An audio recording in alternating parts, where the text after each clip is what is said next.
guys, welcome back to my channel if you've been here before. Welcome if you're new. I'm Karen Casey, and today I'm going to talk to you guys about a matte eyeshadow look that I'm going to make up on the fly. No shimmer, no metallic, no, just matte shadows.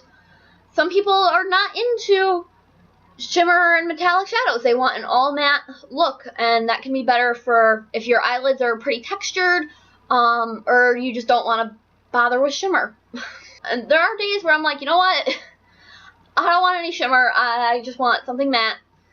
But doing matte all over the eye can make the eye look kind of flat.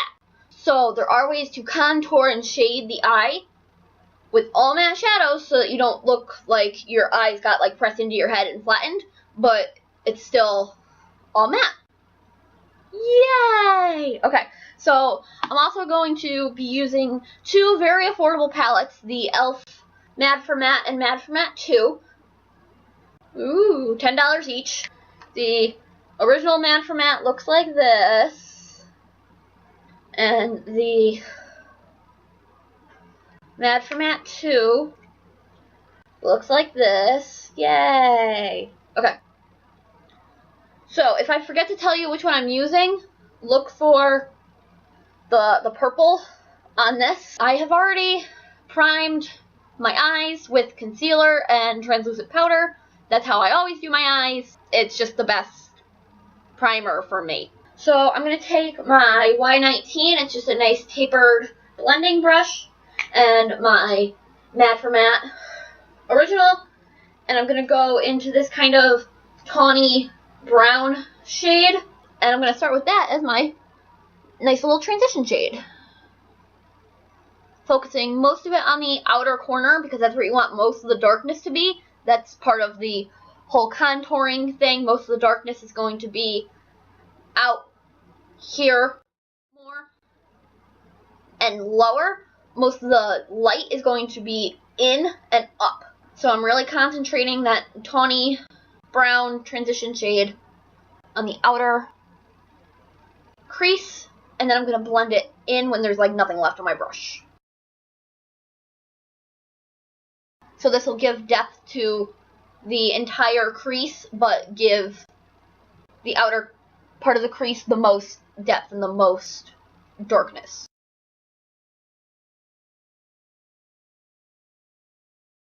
Alright, I'm going to take the Mad for Matte 2, and that kind of cooler brown on the end here next to the black, I'm going to take that to really contour the crease, especially out here, because cooler tones tend to, you use cooler tones to create shadows and contour things, because shadows are somewhere on the gray scale. They're black or gray or, you know, somewhere in there, and are therefore cooler colors.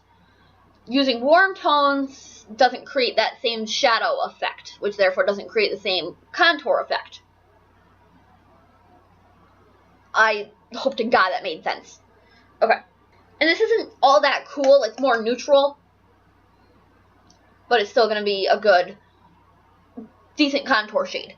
So I'm going to really focus that on this outer V here. And in the crease, I'm not bringing it quite halfway, because like I said, I really want it to stay here.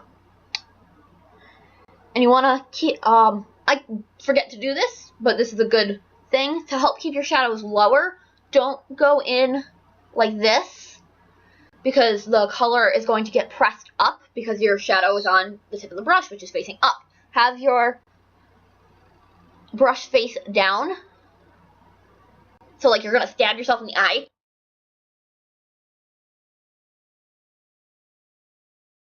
And just work that nice and low.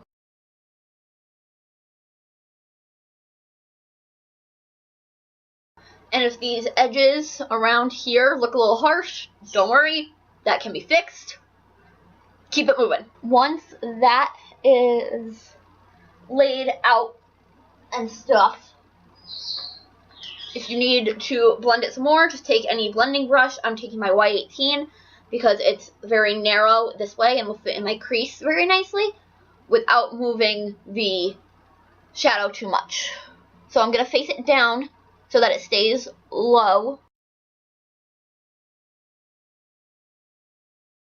Alright, and I'm going to do sort of a pink gradient sort of thing. And keep a darker pink sort of in the middle, a lighter pink on the inner part of the eye, and an even lighter pink on the inner corner. That's going to help really contour and round out the eye. I'm going to take any packing brush, and I'm going to take this. There's two pinks in here. These two, I'm taking the lighter one, and I'm going to put that in the center of my eye, overlapping that brown that we had. And I'm not overlapping it all the way, just where the two meet, I'm overlapping a little bit so that we get a nice gradient blend. Alright, and just on the other side of this brush, I'm going to take the fourth shade in the original Mad for Matte. So, this one here. Sorry, I'm trying to not blind you with my light. And this is going to go where there's still bare skin from the inner corner to that darker pink.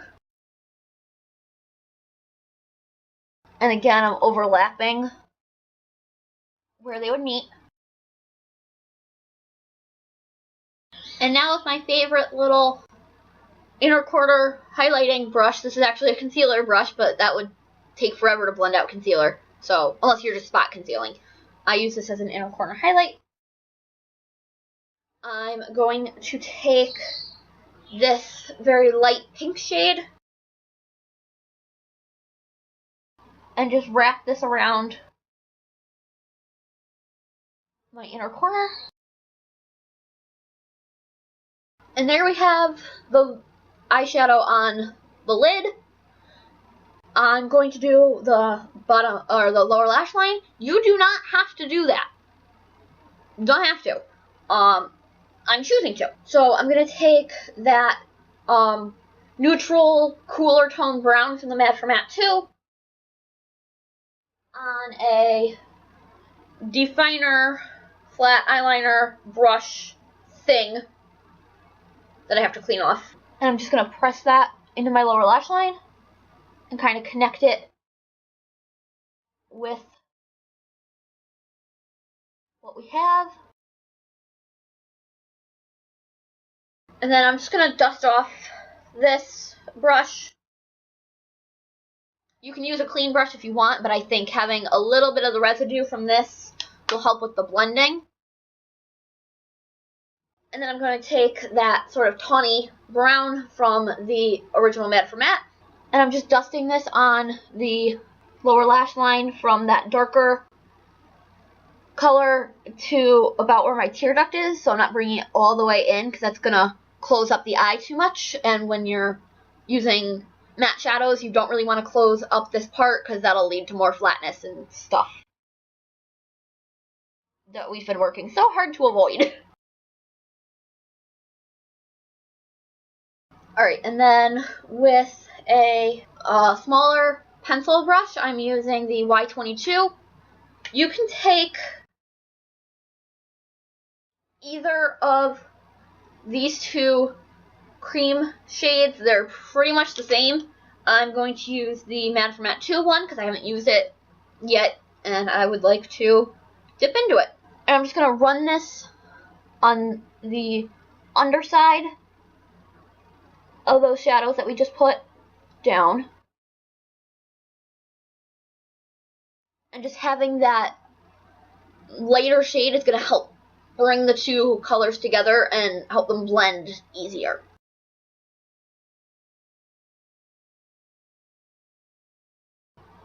Alright, and again, you can leave it like this. You don't have to do what I am about to do, but I've been really into, sharp eyeshadow lately, so I'm going to take some chapstick.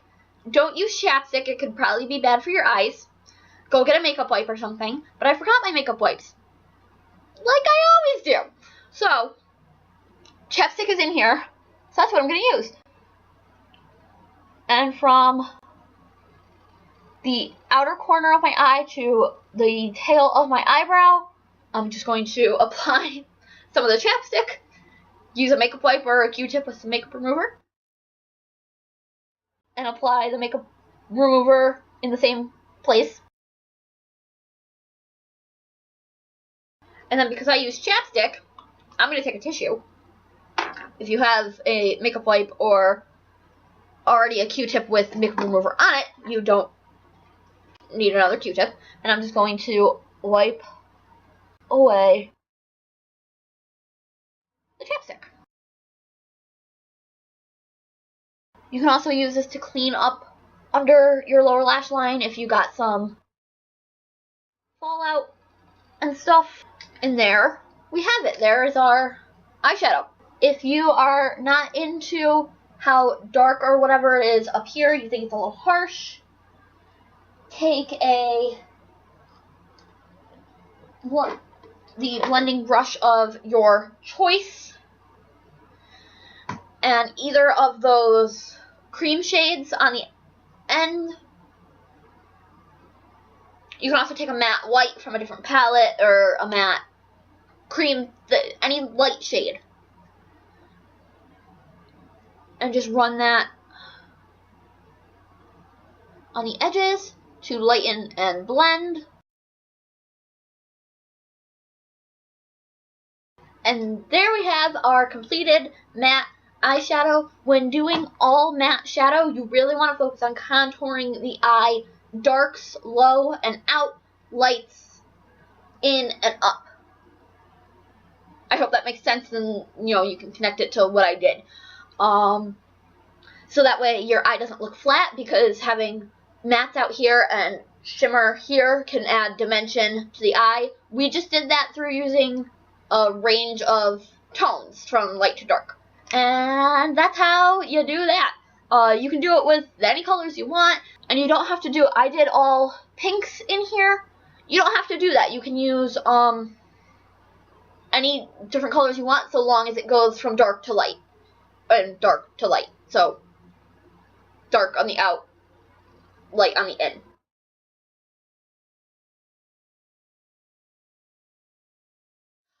So thank you for being here with me today and watching my video. Make sure to subscribe. I put out 3 videos a week-ish. I try to post Tuesday, Thursday, Saturday. I suck at sticking to that schedule. I'm the first to admit that. You can also hit the post notifications. It's the little bell near the subscribe button that I hope you're already looking at. And that will tell you when I post, so you will get a notification that I posted. And if I don't post on Tuesday like I'm supposed to, you don't come all the way to YouTube just to check that. You'll say, oh, I didn't get a post. Karen hasn't posted on Tuesday like she's supposed to. So that's that. Like and comment as well, and I will see you in the next video. Bye guys, I love you. Mwah. Hi guys, welcome back to my channel if you've been here before. Well, I keep forgetting to move Grumpy. Why do I always do this?